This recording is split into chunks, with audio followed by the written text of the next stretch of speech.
corruption in football is the special feature we're going on. We're going to come back a bit to give a bit of context. Reason being, Jack Warner, from the 10th of June 2014, said FIFA will never change while Sepp Blatter remains president, according to his former ally. Warner quit FIFA in disgrace following the corruption scandal in 2011, which we went over on past shows. After 3 decades as an executive committee member, the Trinidadian politician has continued to be caught in allegations surrounding payments made by another ex-FIFA member, Qatar's Mohammed bin Hammam.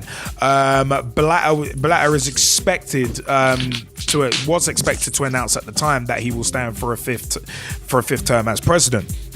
But Warner, who played a key role in securing Blatter's original election, said it was time that he stepped down.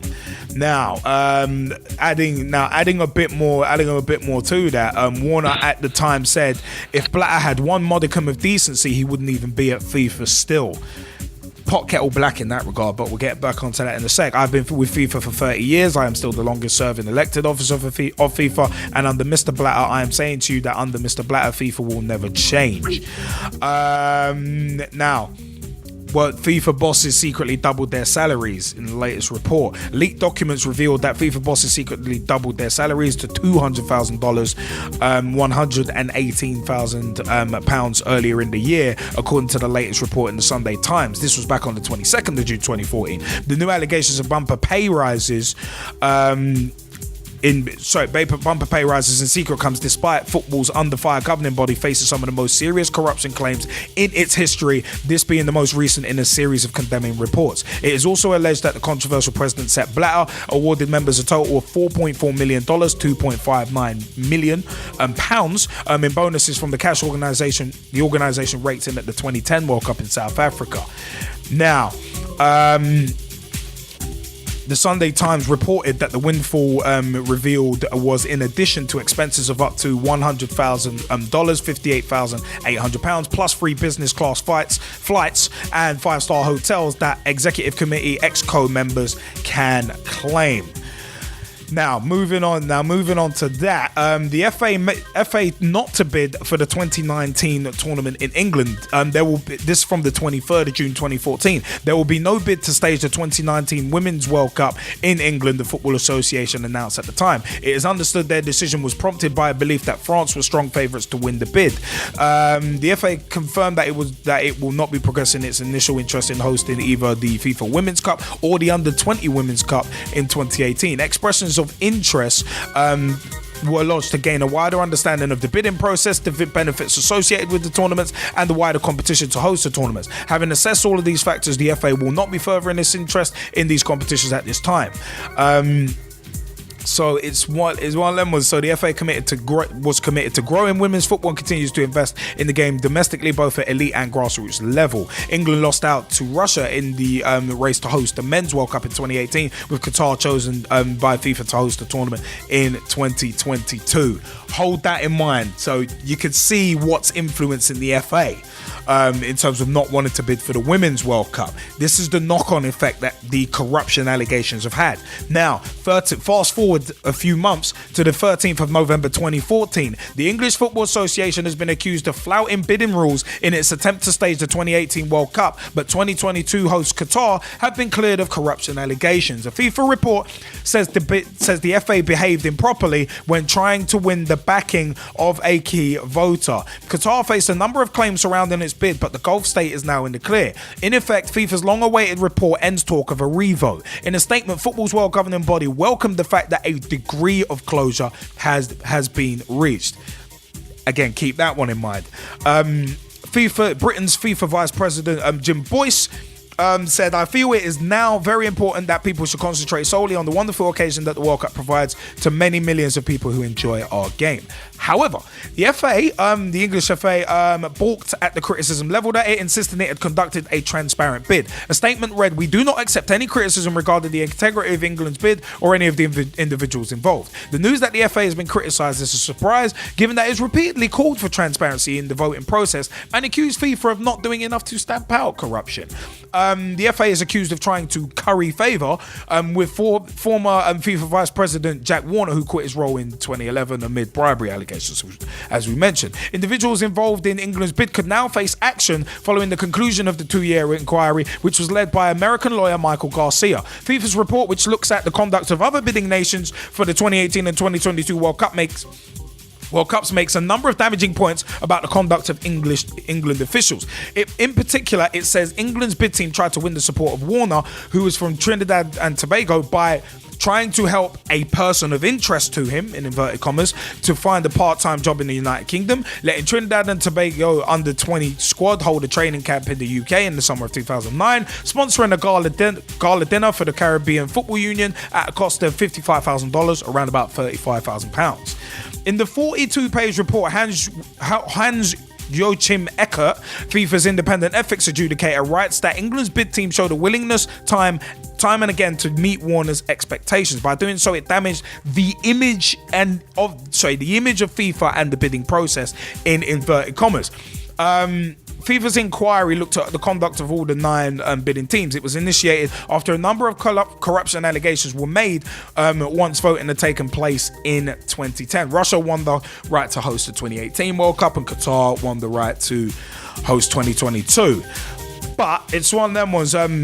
Russia beat off England, as well as joint bids by Holland and Belgium and Spain and Portugal. England collected just 2 votes after expressing high hopes of winning. To much surprise, Qatar were awarded the 2022 tournament, edging out Australia, Japan, South Korea and the United States. Qatar were subsequently accused of paying FIFA officials $3 million to secure backing for the bid. However, they have now been cleared of wrongdoing, although the report said there were certain indications of potentially problematic conduct of specific individuals. So there's a contradiction right there. Qatari officials said they were busy digesting the contents of the report, but in a statement commented, "We cooperated fully with the Ethics Committee's investigation and continue to believe that a fair and appropriate review will demonstrate the integrity and quality of our bid." As for Russia, they have also been cleared, although the report noted its bid team made only a limited amount of documents available for review. Again, another contradiction right there. According to the report, the Russian team hired computers that were subsequently destroyed, denying the inquiry access to email accounts. But Alexei Sorokin, the chief of Russia's 2018 World Cup Organizing Committee, said this country had nothing to hide. Now, on the 13th of November 2014 as well, literally about 4 hours later, about 4 hours after this verdict had come out, FIFA's report into allegations of corruption during the bidding process for the 2018 and 2022 World Cups has been questioned. That's not the funny part. By the man who investigated the claims of wrongdoing. If I could swear on this show, I would. But we don't allow profanity. Michael Garcia, who conducted the 2-year inquiry, said the report contains numerous materially incomplete and erroneous representations. Oh my God. But Garcia's statement, issued less than 4 hours after the report was published, has reopened the debate about the validity of the bidding process for both the 2018 and 2022 competitions. Simon Johnson, who led England's 2018 bid team, described the twist in the saga as farcical. You don't want to know what I said when I first read this. But anyway,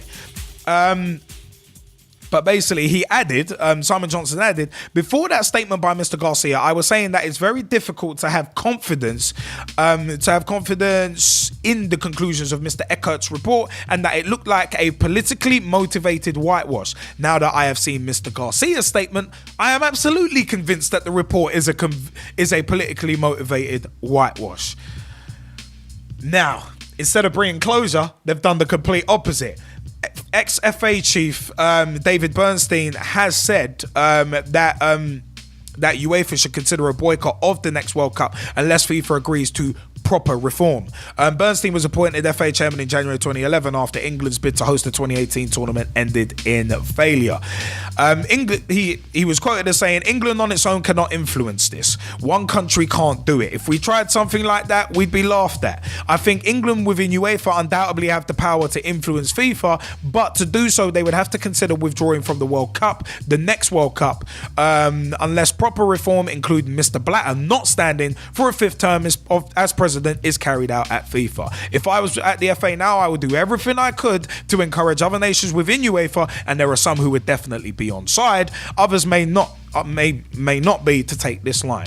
At some stage, you have to walk the talk, stop talking, and do something. It sounds drastic, but frankly, this has gone on for years now. It's not improving. It's going from bad to worse. There are 54 countries within UEFA.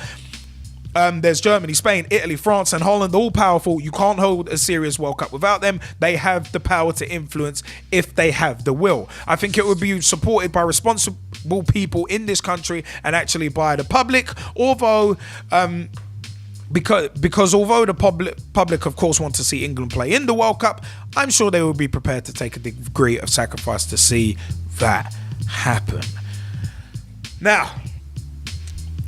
Now, you know what, Bernstein has actually also quit FIFA's anti-discrimination task force, it must be noted, which was formed in 2013, saying, "I've resigned for 2 reasons. Firstly, the body has been pretty ineffectual. I've been on it for more than a year and we only had 1 meeting. Secondly, because frankly, I don't wish to personally be associated with FIFA any further." FIFA sets up these things, and we've seen it with their regulation, that look good in theory, but don't seem to do very much in practice. Hey, G-Man, do you remember 3 words? 3 words in regards to FIFA and the Council of Wisdom. Yes, that's what I was alluding to. The Council of Wisdom. Look good in theory, but don't seem to do very much in practice. Council of Wisdom. I rest my case. Thank you. Good night. But anyway, you know what? Yeah. Once again, I find myself criticizing FIFA. The fact of the matter is, as much as some people may think I like criticizing and ranting about FIFA, I actually don't like doing it. I really don't like doing it. And G-Man might be laughing in the background, but I really don't like having to criticize the powers that be. Because if I'm looking at it as, if I'm having to criticize the powers that be, then that means they are doing something wrong. Actually, you know what? This tune's probably apropos for it. But I have to say, let me think about it before I rant. But you know what? The fact of the matter is this. Yeah, if the PTB weren't getting it wrong so often, then I wouldn't have to kind of pick holes in what they do, and I wouldn't need to, wouldn't have to, wouldn't need to, wouldn't have a reason. Now, the fact is, how can you have a report come out that you've done for 3 years? How can you have a report that you've done, the results and the findings have come out, and decisions have been made and that clear 2 countries of wrongdoing and corruption, and then less than 4 hours later you come out and basically denounce the report that you did? This is I don't know if anyone else sees this, but that is a next level of idiocy. How can you come out and basically denounce what you did? That means that what you did, you've wasted 2 years. You're Garcia, Echo, the guys are idiots. Oh my God, my head's gonna explode. It's you know what? To paraphrase Jim Cornette from his Breaking Kayfabe, it's one of them was he was talking about something to do with Ring of Honor. I'm talking about FIFA and the people doing these reports. It's an effing circus. Oh my God. I said, it feels like my head's gonna explode. What? How can you come out and say, yeah, I've done this report over 2 years, then denounce it hours later, saying that there's erroneous facts and and basically say there's incongruities within it? It's either the report clears people of wrongdoing without any reasonable doubt, or the report was a waste of time. Make your mind up. What is this, a Tame Impala reference? Why won't you make up your mind? What? I don't get this. I really don't. I'm struggling to get this. It might be that I can't comprehend corrupt morons, which I'm not a corrupt moron, so I think that's the reason I can't understand them. But the fact of the matter is, Sepp Blatter, in my personal opinion, is not only a corrupt moron, but the people he's hiring to do stuff are exactly the same as well. I've criticised our own FA on a number of occasions in terms of dropping the ball, but they've got a legitimate gripe in terms of, wait, so you're criticising us for what we did, even though we were encouraging transparency. You're going to criticise us for that when your investigation has been anything but that. One of the major facts in this, that we haven't mentioned, is that the findings of this report, I think it's like a 350-page report, which I personally would love to see, but no one wants to make it public. FIFA do not want that to be public, and they've come out and there's been officials that have come out and said, no, we don't want this report to go public. Firstly, if you don't want that report to go public, you've got something to hide.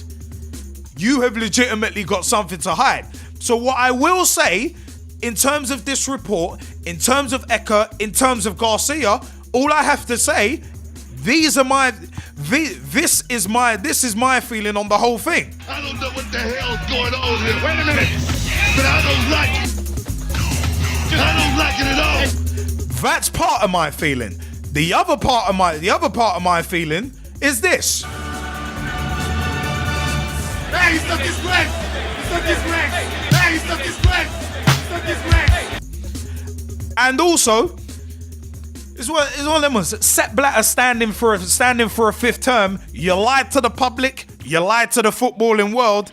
And all I gotta say is to Garcia, to Eka, to Blatter, Sepp Blatter. And if I want any crap out of you, I'll pick it out of your teeth. That's what I want to say to Blatter, Garcia, Eka, because the fact of the matter is, this whole thing it's hilarious. It is hilarious. It's hilarious, and I'm not even laughing about it. And I love a good joke. The fact of the matter is, how can the man who investigated it? It's just hilarious.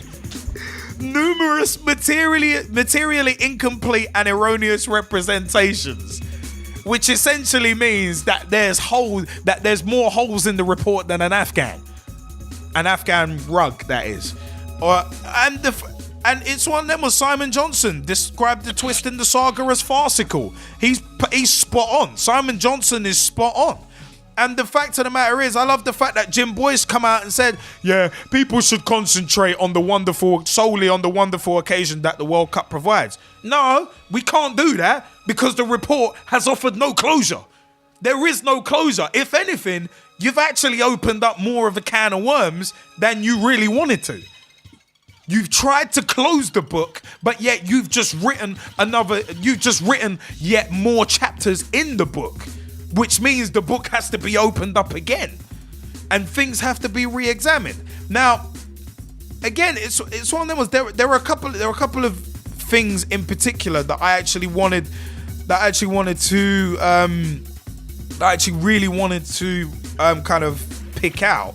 In terms of England trying to curry favour, that's hilarious because we said at the back end of 2010, early 2011, when the decision to award the World Cups to where they were going to, there was collusion. There was clear collusion and glad handing. If you can't, Stevie Wonder and Ray Charles could have seen that there was collusion, but by the fact that they had both votes at the same time. Of course, there's going to be collusion. But the fact, there were two things in particular. England's bid team showed a willingness time and again to meet Warner's expectations and damage the image of FIFA in the bidding process. No, FIFA, you did that yourselves by basically, without saying it, encouraging collusion. Just like some people have said, oh yeah, Vince McMahon has never encouraged the use of steroids back in the 80s and the early 90s before the steroid trial. There was nothing ever said, But you could see by the guy's hiring practices and who he was pushing, you could see what he was going for. Again, FIFA. They didn't have to say, oh yeah, there's collusion. Yeah, you can talk amongst yourselves in terms of this bidding. But the very fact that there were 2 bids going on at once for 2 World Cups, you're encouraging collusion. You don't have to say it, but you are encouraging collusion. Now, where was it? I said, the report said there were certain indications of potentially problematic conduct of specific individuals within the Russia, I think within the Russian and Qatari bids. So especially the Qatari bids. That line in itself is questionable. Certain indications of potentially problematic conduct. So that means someone looked suspicious. That's what I'm reading from it. And there's another one as well. That's to do with the Qatari one, but as for Russia, they had also been cleared, although the report noted its bid team made only a limited amount of documents available for review. Again, how can you come to any sort of cast iron decision if they haven't given you everything to make a decision and they balanced one? That's another incongruity right there.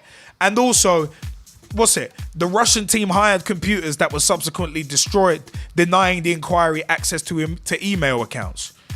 But Alexei Sorokin, chief of Russia's 2018 World Cup organizing committee, said the country had nothing to hide. So why did you destroy the computers if you had nothing to hide? You see where I'm going with this, G-Man? Yeah. Tell definitely. me you can see where I'm going with some of this. I see totally where you're going with some of this. I don't get this. I said it's an effing circus. It really is a circus. And like that report probably ain't worth wiping your backside with, to be perfectly honest. If the man who actually did it comes out and criticizes it hours after the decisions based on that report were released. I don't get this. It's farcical, isn't it? I don't get, yeah. This is what gets my blood boiling when it comes to football. This is what I end up passionate about. Results on the pitch. Results on the pitch. Liverpool losing a few matches this season.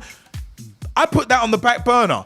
Jordan Henderson scoring an own goal. I put that on the back burner. England not doing well in tournaments. I could put that on the back burner. But with this kind of stuff, this is ruining the game for everybody. For everybody. It's basically making the game look like a bunch of clowns. Like what Jim Cornette has said about the film The Wrestler. It doesn't exactly paint the wrestling business in a good light. I don't know how many times I'm going to quote Jim Cornette, but he speaks sense for me. This is one of them ones. The fact of the matter is, Cornette has said that the movie The Wrestler doesn't paint the wrestling industry in a good light because it makes it look like a bunch of morons, like the guy running the Ferris wheel at the county fair with very few teeth placed in various places within his mouth, going, all right, here we go. And it's one of them ones. It's the same frustration that Cornette had with that I have with FIFA. I legitimately have with FIFA, because at the end of the day, they're making the game look terrible. Oh, good God. They are making football as a game, as a pastime. They're just making it look stupid. They're digging it a grave with a fork and spoon. Any sort of credibility is getting flushed down the toilet over and over and over again. It frustrates me. I've been waiting all week to get that off my chest. G-Man, what's your view on this whole thing? And then we'll throw out to the Skypers. No, like I was saying before, it is rather farcical. It just makes FIFA and all the FAs look, well, when they meet at, just makes them look like a Punch and Judy show. It's just a lot of back and forth. There he is. Oh no, he never, and all of that sort of thing. With sort of comments with the Jack Warner, Sepp Blatter situation, and then now you've got the whole Greg Dyke and the English FA situation. And what I want to touch upon on is the whole, the English bid, the English bid. To me, again, I've said this I've said this before and I'm going to say it again. England, they just sound like they're disgruntled because they never got what they wanted, you know? Because to me, it just sounds like if they got what they wanted, then this would have just been pushed under the... Whatever happened in the background, they would never have spoken about it. If you get where I'm coming from. It's be like, oh, we won the bid, or whatever deals they were trying to strike for Qatar and whatever. And basically, if Qatar didn't win it, England won the bid and Russia won it, it would never been spoken about because the only other person would have been moaning about it really would have been Australia, but no one would have been in Australia's corner. Because England didn't win it, now they've got something to say and they're moaning about it, and you can see that no one else is really in England's corner anyway. Oh yeah, of course you can see with the bidding process, yeah. No, it's like it's cutthroat, dog eat dog sort of situation on the bidding process. But as a whole moral stance, it just seems like all the FAs, they're all separatists on this situation anyway. If you know what I mean? Because it's like, it's only England that seem to be fighting a corner.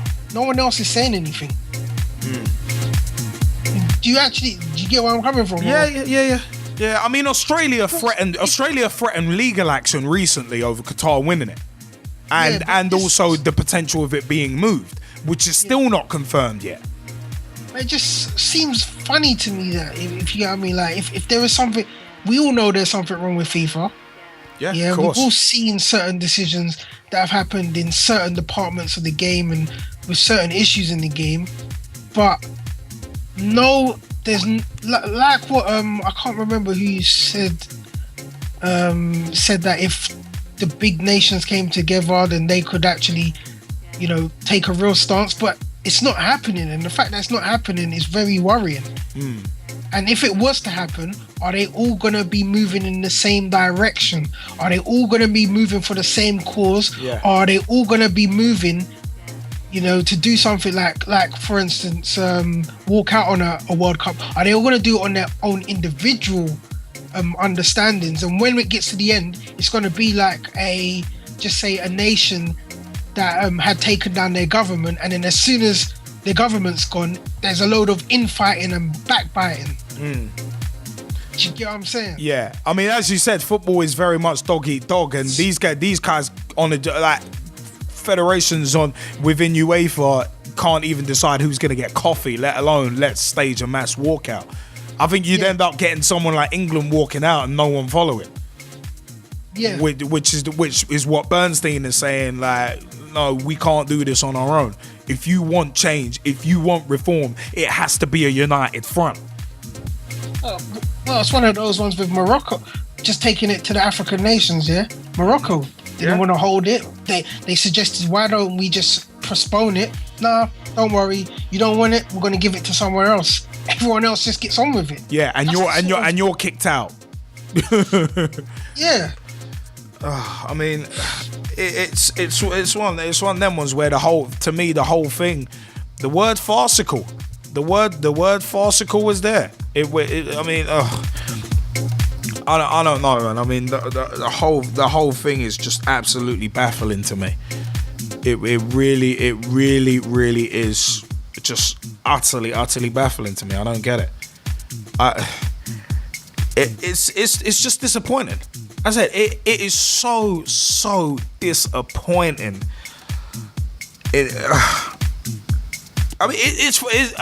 I'm not gonna cry about it, but it's just one of them was it kind of almost sounded like I was kind of.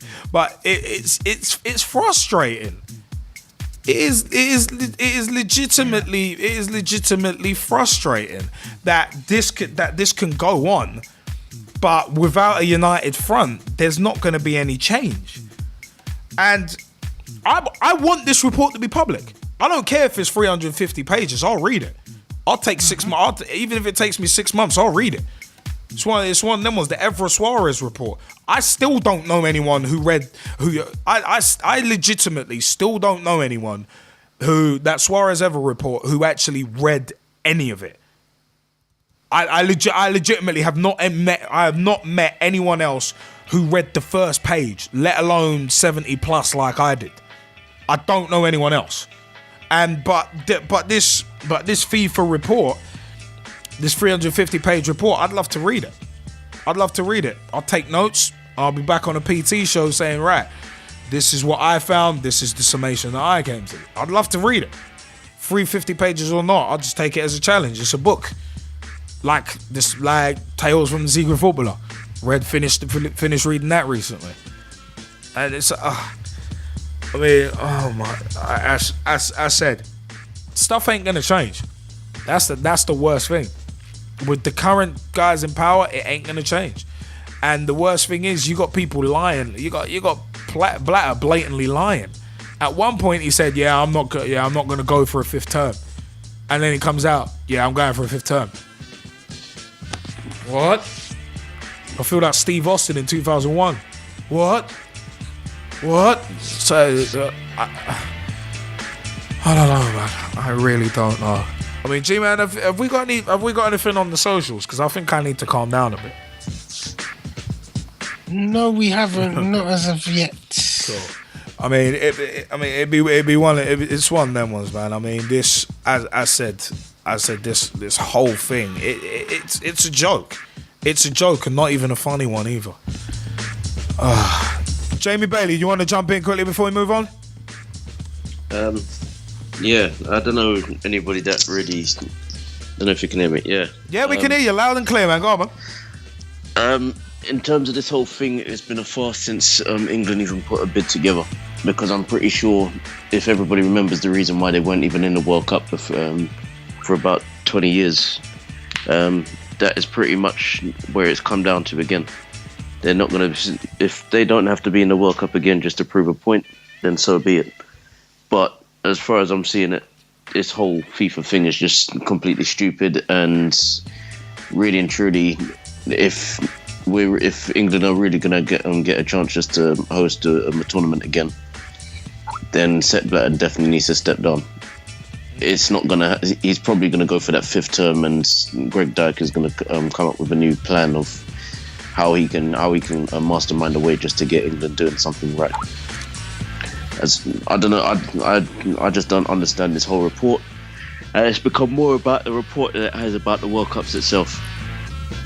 So I don't know if this is even worth. Where Australia and England, and all the other countries have pretty much have said, well, what can we do about it? You've made your decision. Blah blah blah. Well, Australia, I said earlier, Australia were actually threatening to take legal action over it, but then it's been. But they weren't the only ones that were. But hold on. But the thing is, they had been found. They had actually been found, apparently found guilty of breaching some ethics code. So they might have to put that lawsuit on the back burner. Funny that. All of a sudden they're actually breaching an ethics code. Yeah. Really? After the fact that they want to say something about a team we need to sort out this situation before it escalates. But then you got to look at it. The report that Garcia and Eckert did, the report that Michael Garcia worked on, like less than 4 hours later, dude issued a statement basically saying there were a lot of holes in it. So it's questioning the man who actually did it was questioning its validity. So it's a case of, what do you believe? Yeah, but this is the problem. This is where I'm kind of. I'm not even concerned about it. I'm just seeing it as this is typical FIFA, and the fact of the matter is, as you pretty much said, Russia beat off England. However you want to take that, Russia did beat off England, and they've also been beaten by Qatar. So is the USA. So is Japan. So is Australia. So is there was another 2 other countries that are involved in both bids. Well, you actually can't. You can't bid for the same. You couldn't actually be involved in both bids. That's where this is where the incongruity actually came in when we originally went over this, when the decision was made in early 2011. Late 2010, early 2011. Because the fact of the matter is, obviously England couldn't be involved in the 2018 bid and the 2022 bid. So the thing with the two bids being on at the same time, it was different countries in the 2018 one, different countries in the 2022 one, and there was collusion because at the end of the day, a lot of people were like, all right, if you vote for me in this, I'll vote for you in that. That's how England ended up only getting 2 votes. Because there was right now, because England actually had. Wasn't anybody really surprised that this was going to happen? No, but the fact is, England had the best technical bid, and Australia had the best technical bid for the 2022 World Cup. So that's where the surprise is. The bids that make the most sense and the ones that were the best technical bid didn't get it. That's why Australia was so fuming, because I think they'd spent something like 10 million on their bid. They'd been building up. They'd spent 10 million on it. And then to see a supposedly shady decision rendered, they weren't happy with it. That's why they were threatening legal action. So it's one of them ones. If you've got the best bid, but you don't win, then obviously you've got a right to ask questions about why you didn't win. You've got to ask questions. Why are they spending 10 million on a bid? I think it was around 10 million or something like that. But they legitimately had the best. They legitimately had the best bid. So expensive.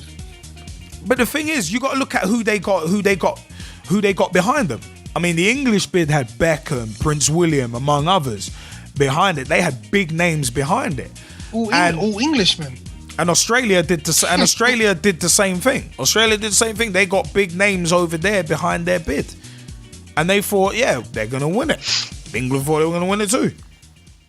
But as said, the point is, well done, FIFA. You've dragged the name of the game through the mud once again, and once again, you've dropped the ball.